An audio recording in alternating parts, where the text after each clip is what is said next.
Our hearts beat to the city streets. We began to feel the fire.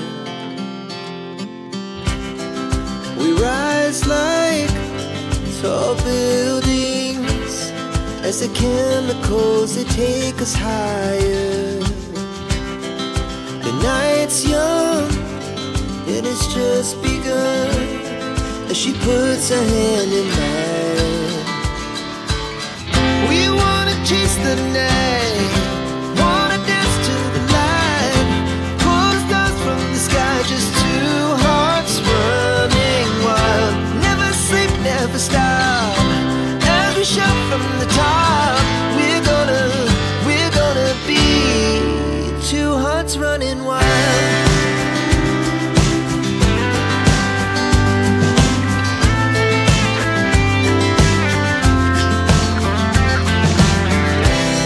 Now the morning is the afternoon. We lay awake in bed.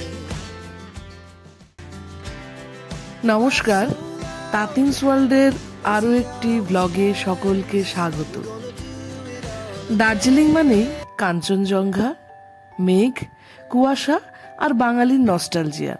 তাই পাহাড়ের রানীর টানেই প্রায় বাঙালি বেরিয়ে পড়ে। কিন্তু আজ সেই দার্জিলিং বড়ই কনজেস্টেড। তাই দার্জিলিংয়ের কাছে কিন্তু অপেক্ষাকৃত নিরিবিলি অফবিট জায়গায় মানুষ যেতে চায়। সেই রকমই একটি জায়গা হলো টুকভার। স্থানীয় লোকেরা একে টকভার বলে। এখানে রয়েছে নিরিবিলি শান্ত সমাহিত পরিবেশ, আর মন চাইলে মাত্র আধ ঘন্টার মধ্যে চলে যাওয়া যায় প্রাণের শহর দার্জিলিংয়ে।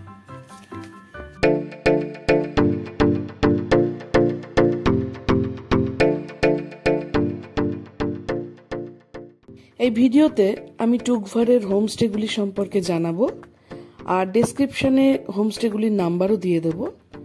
স্পেশালি ট্রাভেলার্স হোমস্টের রিভিউ আমি দেব, যা মনে হয় আপনাদের ভালো লাগবে।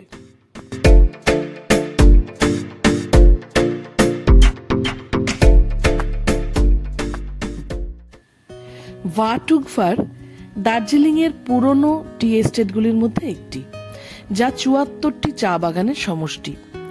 এখানে রয়েছে দার্জিলিংয়ের বিখ্যাত ফার্স্ট ক্লাস টি এর ভান্ডার, দিগন্ত বিস্তৃত চা বাগান, কাঞ্চনজঙ্ঘার উপস্থিতি আপনাকে মুগ্ধ করবে, আর বর্ষার মেঘ কুয়াশার লুকোচুরি মেঘ পিয়নের স্মৃতি রোমন্থন করাবে। এবার বলে কিভাবে আসবেন। শিলিগুড়ি থেকে রিজার্ভ কারে আসতে পারেন, ভাড়া ৪,০০০ থেকে ৪,৫০০ টাকা। ভায়া কার্শিয়াং আসতে হবে। আবার শেয়ারে দার্জিলিংয়ে এসে সেখান থেকে বিজনবাড়ির যে শেয়ার গাড়িগুলি চলে সেগুলিতেও আসতে পারেন। ভাড়া পড়বে ৫০ টাকা। তবে শেয়ার গাড়িতে না এসে আমি সাজেস্ট করব যে রিজার্ভ গাড়িতে আসুন, কারণ হোমস্টে থেকে শেয়ার গাড়িতে ৭০০ মিটার দূরে নামায় এবং রাস্তা চড়াই উতরাই, ফলে লাগেজ বা বাচ্চা কাচ্চা বা বয়স্ক মানুষদের নিয়ে আসতে অসুবিধা হয়। সুতরাং রিজার্ভ গাড়িতে এলে আপনারা সব থেকে সহজে এখানে আসতে পারবেন।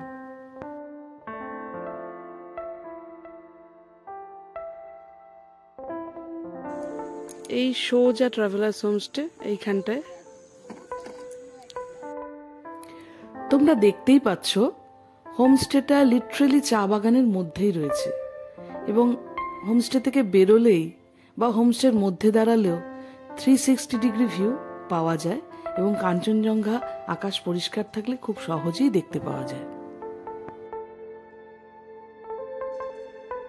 হোমস্টেটির অভ্যর্থনাও ভীষণ ভালো লাগলো। এখানকার মালিক যিনি, উনি দরজায় এসে আমাদেরকে নিয়ে গেলেন ভিতরে। Good morning. আজকে আমাদের দার্জিলিং থেকে টুকভারে চলে আসার দিন। তো এখন আমরা টুকভারে এসে পৌঁছেছি। এটা ট্রাভেলার্স হোমস্টে। এটার address Shri Dwarika tea estate, ভা টুকভার, দার্জিলিং। আপনাদের যদি আসতে হয় আপনারা এনজেপি থেকে আসতে পারেন, সেক্ষেত্রে ভাড়া পড়বে ১,০০০ টাকা মতো, অথবা আপনারা দার্জিলিং থেকে আসতে পারেন। দার্জিলিং থেকে ঠিক 10 কিলোমিটার দূরে অবস্থিত, দার্জিলিং থেকে অনেকটা নিচে, যার জন্য বড় গাড়ি নিলেই ভালো হয়। আর যদি আপনারা, সব থেকে ভালো হয় যদি হোমস্টে থেকে গাড়ি নেন, ওরা দার্জিলিং থেকে ১৫০০ টাকা ভাড়া নেয়, ছোট গাড়িতেও চলে আসবে, কারণ যেহেতু ওরা রাস্তা ভীষণ ভালোভাবে চেনে, কারণ রাস্তা খুব ভাঙাচোরা আছে।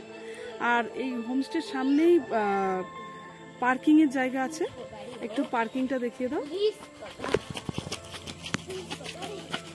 তো আপনারা যদি গাড়ি নিয়ে আসেন তাহলে এখানে পার্ক করতে পারবেন। হোমস্টেটা একদম চা বাগানের মাঝখানে, পাখির আওয়াজ ছাড়া আর কোনো কিছুর আওয়াজ নেই। আর হোমস্টের যে ওনার তারা অত্যন্ত ভালো। আমরা এসেছিলাম, একদম আমাদের ওয়েলকাম করে ঘরে নিয়ে গেল। আমরা জিনিসপত্র রেখেই শ্যুটটা করছি। তো চলো এবার তোমাদেরকে হোমস্টেটা দেখাই, ঠিক আছে? চলো এবার ভিতরে যাই এবং ভিতরে গিয়ে রুমগুলো দেখি এবং রুমের রিভিউ তোমাদেরকে দেই। পুরো হোমস্টেটা একদম পাহাড়ের কোলে, চারিপাশে পাহাড় দিয়ে ঘেরা, আর মাঝখানে কটেজ টাইপের। এখানে টোটাল 3টে ঘর আছে। আর দূরে ওই যে একটা জায়গা দেখা যাচ্ছে, ওখানে বসে আড্ডা দেওয়া যায়, খাওয়া দাওয়া করা যায়। আর এটা হচ্ছে ফ্রন্ট রুম, এর সামনে কিছুটা লন রয়েছে, আর তার সামনে একটা বসার জায়গাও রয়েছে, খুব সুন্দর টেবিল চেয়ার করা। আর পাশেই একটা ম্যাপল ট্রি রয়েছে।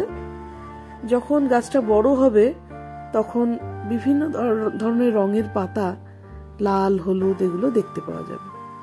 এই হচ্ছে প্রথম রুম। এই রুমটা আমাদের অ্যালট করা হয়েছিল। এটা ট্রিপল বেডরুম। এটা হচ্ছে প্রথমটা হচ্ছে সিঙ্গেল বেড, আর তারপর একটা ডাবল বেড। তবে ডাবল বেডটার যা সাইজ আছে তাতে ছোট বাচ্চা নিয়ে 2জন শুতে পারে। আর এইদিকে একটা মিরর রয়েছে, একটা টেবিল রয়েছে যেখানে আমরা জিনিসপত্র রাখতে পারবো। ওই দূরে আর একটা টুল রয়েছে। এছাড়া ঘরে হ্যাঙ্গার রয়েছে জামা কাপড় ঝোলানোর জন্য। ঘরটা একটু এলোমেলো হয়ে গেছে, আমরা ঢুকে পড়েছি বলে। আর এদিকে একটা টিভি রয়েছে, আর সামনে একটা মোড়াও রাখা আছে বসার জন্য। আর এদিকে রয়েছে বাথরুম। চলো বাথরুমটা তোমাদেরকে দেখাই, কারণ বেড়াতে গেলে এটা সবার আগে দেখা দরকার। বাথরুমে একটা ওয়াশ বেসিন আছে, একটা মিরর রয়েছে, কমোড রয়েছে, গিজারও রয়েছে। অর্থাৎ শীতে থাকার জন্য যা যা দরকার সবটাই রয়েছে, মোটামুটি পরিষ্কার পরিচ্ছন্ন। এবং এখানে সব থেকে সুবিধা হচ্ছে যে বয়স্ক মানুষরা কিন্তু অনায়াসে এখানে আসতে পারবে। পাহাড়ি জায়গায় বয়স্কদের একটা সমস্যা থাকে, সিঁড়ি ভাঙা, উপরে ওঠা, নিচে নামা। কিন্তু এই হোমস্টের সুবিধা হচ্ছে যে একদম সরাসরি হোমস্টের গেট অবধি গাড়ি চলে আসবে এবং ঘরগুলো সব গ্রাউন্ড ফ্লোরে, যার জন্য অসুবিধা হবে না। শুধু একটা ঘর দোতলায় রয়েছে। টোটাল 3টে ঘর, 2টো ঘর গ্রাউন্ড ফ্লোরে আর একটা ঘর দোতলায়। গ্রাউন্ড ফ্লোরের প্রথম ঘরটা আমরা দেখালাম। এবার লন ধরে আমরা এগিয়ে যাচ্ছি। এর পরের যে ঘরটা সেটা হচ্ছে 4 বেডরুম। আর এই পাশে অনেক সাকুলেন্টস রাখা আছে, এগুলো দেখতেও খুব ভালো লাগে। এই যে জায়গাটা, এখানটায় বসে আড্ডা দেওয়ার জন্য। এবং এই যে ট্রাভেলার্স হোমস্টে লেখাও রয়েছে। আর এই যে গোল জায়গাটা রয়েছে, এখানে টিপ প্র্যাকটিস করে খেলা যায়। ছোট ছোট বাঁশ ঝাড় করা রয়েছে। আর এই পাশ দিয়ে সেকেন্ড রুমটা, এটা হচ্ছে 4 বেডরুম। এখানে 2টো বেড রয়েছে, একটা টেবিল রয়েছে এবং ওই হ্যাঙ্গার রয়েছে। একই রকম, পাশের ঘরটার মতোই একই রকম ডেকোরেশন। বাথরুমটাও একই রকম। এর পরেই রয়েছে এদের ডাইনিংটা। এই নিচ তলাটা হচ্ছে ডাইনিং, আর ডাইনিং এর উপরেই রয়েছে দোতলার ঘরটা। এই দোতলার ঘরে ওঠার সময় একটা বারান্দা রয়েছে যেখানে বসার জায়গা, এবং এই বারান্দা দিয়ে নিচে দেখা যায়। পুরোটাই বাঁশের এবং কাঠের ডেকোরেশন রয়েছে। এই ঘরটা একটা হিউজ ঘর, প্রচন্ড বড় ঘর। 2টো কিং সাইজের বেড রয়েছে, যেই বেডে 3জন বড় এবং 1জন বাচ্চা থাকা যায়। এই বাথরুমটাও বেশ বড়, geyser, commode, wash basin, mirror সবকিছুই রয়েছে এবং সর্বক্ষণই জল পাওয়া যায়। বেশ পরিষ্কার পরিচ্ছন্ন এই বাথরুমটা। আর ঘরটা আরেকবার দেখো কত হিউজ সাইজ। যদি বড় টিম আসে, বন্ধু বান্ধবরা মিলে, বা 2টো ফ্যামিলি একটা ঘরে থাকতে চায়, তাহলে এই ঘরটা খুবই ভালো। এবং এই ঘর থেকে বেরিয়ে একটা বেশ বড় বারান্দার মতো জায়গা করা রয়েছে আড্ডা দেওয়ার জন্য। মানে সবসময় যে নিচে নামতে হবে তার কোনো মানে নেই। এবং এটা হচ্ছে জানলা দিয়ে ভিউ, খুব সুন্দর ভিউ আছে। এবং এই বাইরের যে জায়গাটা, যেখানে একটা সোফা রয়েছে, টি টেবিল রয়েছে, দুটো মোড়া রয়েছে, একটা চেয়ার রয়েছে। এখানে আরামসে এই ঘরটায় 6 থেকে 7 জন আরামসে থাকা যায়। এটা হচ্ছে ডাইনিং এর উপরে, অর্থাৎ টোটাল 3টে রুম রয়েছে। এই দুটো হচ্ছে কমলা লেবুর গাছ, এবং নিচে বাচ্চারা আরামসে খেলতে পারবে, এবং জায়গাটা একদম প্রোটেক্টেড, মানে একদম বাইরে থেকে পাঁচিল দিয়ে ঘেরা, ফলে কোনো রকম বাইরের কোনো ডিস্টারবেন্স নেই। এমনিতেই এখানে কোনো ডিস্টারবেন্স নেই, কোনো আওয়াজ নেই, শুধু পাখির আওয়াজ আর পোকার আওয়াজ, এ বাদে আর কোনো কিছুরই আওয়াজ নেই। ফলে নিরিবিলিতে 2-3টে দিন কাটাতে চাইলে এই ডেস্টিনেশনটা কিন্তু একটা অসাধারণ প্রপার্টি। এটা হচ্ছে ডাইনিং রুম। দিনের বেলা এখানেই খেতে দেওয়া হয়। আমাদের লাঞ্চ দেওয়া হয়েছে একদম কাঁসার থালায়, গরম গরম ভাত, ডাল, আলু ভাজা, ভেন্ডির তরকারি, পাঁপড় ভাজা, চিকেন, ব্যাম্বু শুটের চাটনি, অনেক কিছু দিয়েছে, এবং স্যালাডও রয়েছে তার সাথে।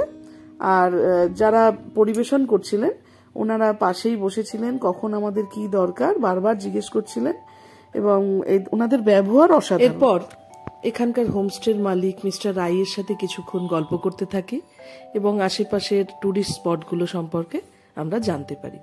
अगर आप यहाँ पर ये ट्रैवल और होम स्टे में आना चाहते हैं तो एनजेपी एयरपोर्ट बागडोरा से भी आराम से आ सकता है। वहाँ का साइट सीन देख लेंगे, टी गार्डन तो है ही, और उसके बाद में नज़दीक में 5 किलोमीटर दूर में ये जामुनी रिवराइन एरिया है, वहाँ पर पार्क है, थोड़ा सा घूमने के लिए जगह तो है। यहाँ से बाई फुट भी जा सकता है। अब आते समय वहाँ पर जो लोकल गाड़ी से भी आ सकता है, नहीं तो आप यहाँ से रिजर्व लेके आराम से घूमने के लिए रिजर्व गाड़ी लेना पड़ेगा।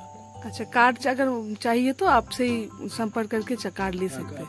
अगर कोई गाड़ी का जरूरी पड़ता है तो यहाँ जो वीडियो में दिया जो मोबाइल नंबर है वहाँ से कांटेक्ट करके आपका गाड़ी अवेलेबल हो जाएगा। ठीक है, थैंक यू। মিস্টার রায়ের কাছ থেকে আশেপাশের স্পটগুলি সম্পর্কে জানা যায়। 5 কিলোমিটারের মধ্যে জামনি নদী রয়েছে, এবং সেখানে জামনি ব্রিজ রয়েছে, এবং জামনি পার্কও রয়েছে। এগুলো ঘুরতে যাওয়া যেতে পারে। এছাড়া অনেকে দার্জিলিংয়ে স্টে না করে এখানে স্টে করে দার্জিলিংও ঘুরতে যায়, কারণ দার্জিলিং এত কনজেস্টেড, ওখানে থাকার সমস্যা, চলাচলের সমস্যা। তো একটু নিরিবিলিতে থেকে একদিন গাড়ি ভাড়া করে গিয়ে দার্জিলিং শহর ঘুরে আসা যায়, এটাও করা যায়।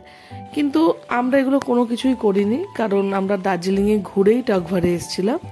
তো আমরা জাস্ট এখানে রেস্ট করতে এবং প্রকৃতির শোভাকে অনুভব করতে এসেছিলাম, পায়ে হেঁটে ঘুরতে এসেছিলাম। তো সেটাই করি। অলস দুপুরে বাচ্চা খেলছিল, আমরাও তাকে জয়েন করলাম এবং তার সাথে একটু খেললাম। তারপর কিছুক্ষণ ওয়াক করলাম, পাইনের বনে গেলাম। এইভাবে ঘুরতে ঘুরতে দুপুরটা এবং বিকেলটা খুব সুন্দর কেটে গেল।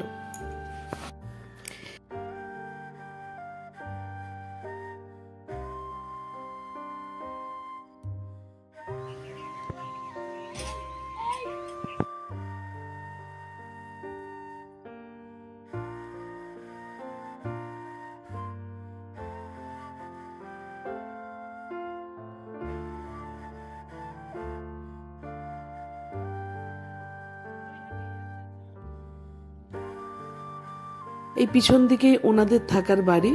এই বাড়িতেই ওনারা জয়েন্ট ফ্যামিলিতে থাকেন, এবং এখানে বিভিন্ন ধরনের গাছ ওনারা বানিয়েছেন। বিশেষত এই কালো লিলি এখানে দেখতে পেলাম, যেটা খুবই দুষ্প্রাপ্য। এছাড়াও বিভিন্ন ধরনের ফুলের বাগান এখানে রয়েছে। এখানে ঘুরলাম। এই প্রকৃতির মাঝে এসে আমার ছোট ছেলেটাও খুব খুশি হয়েছিল। আমি বলবো নিরিবিলিতে সময় কাটানোর জন্য এটা একটা অসাধারণ ডেস্টিনেশন। এখন বিকেল বেলা আমরা একটু রেস্ট করে ঘুমিয়ে টুমিয়ে বেরিয়েছি সাইট সিইং করার জন্য। সন্ধ্যা হয়ে আসছে, তো খুব ভালো লাগছে।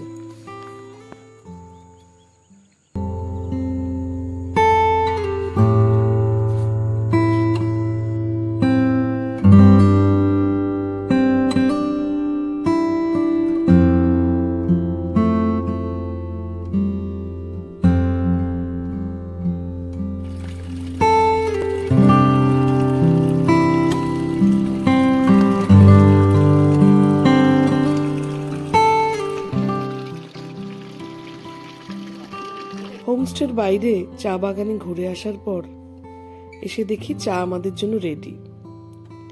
দুধ চা আর পেঁয়াজের পকোড়া। বৃষ্টির সন্ধ্যায় এই গরম গরম চা আর পকোড়া দিয়ে বেশ জমে গেল।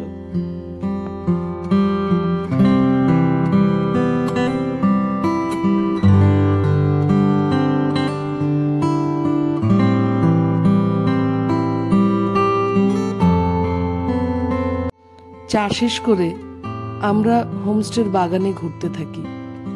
চতুর্দিকে শুধু পোকার আওয়াজ ছাড়া আর কিচ্ছু ছিল না, আর সন্ধেবেলা মনে হচ্ছিল গহন রাত। আমরা যেন এক অপার্থিব জগতে পৌঁছে গেছিলাম, যা সভ্য জগৎ থেকে অনেক দূরে। এরপর রাত 9টার সময় আমাদের খাওয়ার ডাক পড়ে। রাত্রিবেলা ডাইনিং এ খেতে দেওয়া হয় না, খেতে দেওয়া হয় এদের কিচেনে।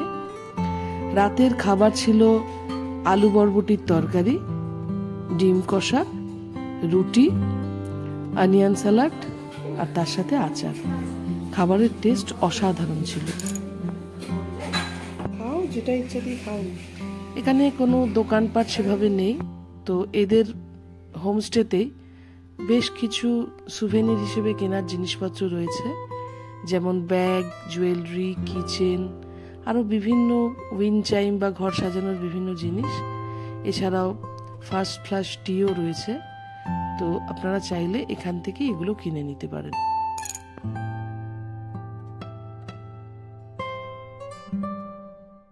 नाम श्वेता आई है। मैं दार्जिलिंग भाटकगढ़ से बोल रही हूँ। ये हम लोग का छोटा सा प्रॉपर्टी है, ट्रैवलर्स होम स्टे नाम करके। ये होम स्टे हम लोगों ने अभी खोला है, 4 साल हो गया है। ये ऑफ बीट डेस्टिनेशन में है। ये दार्जिलिंग से 9 किलोमीटर से डिस्टेंस में है। आप लोग को जो पीस पसंद है, आप लोगों को जो शांति पसंद है, उन लोगों के लिए ये जगह अच्छा है। आइए हम लोगों का एक्सपीरियंस कीजिए, आप लोगों को अच्छा लगेगा। चारों ओर ग्रीनरी है, एनवायरनमेंट अच्छा है, टी गार्डन है आसपास में। आप लोग यहाँ से सिक्किम भी नज़दीक में है, जोरथांग 45 मिनट्स में आप लोग पहुँच जाएंगे। दार्जिलिंग भी 25 ज़्यादा से ज़्यादा आधा घंटे में पहुँच जाएंगे। आप लोगों को अच्छा लगेगा। एक बार एक्सपीरियंस कर लीजिए, हम लोगों को भी मौका दीजिए। Thank you. Thank you.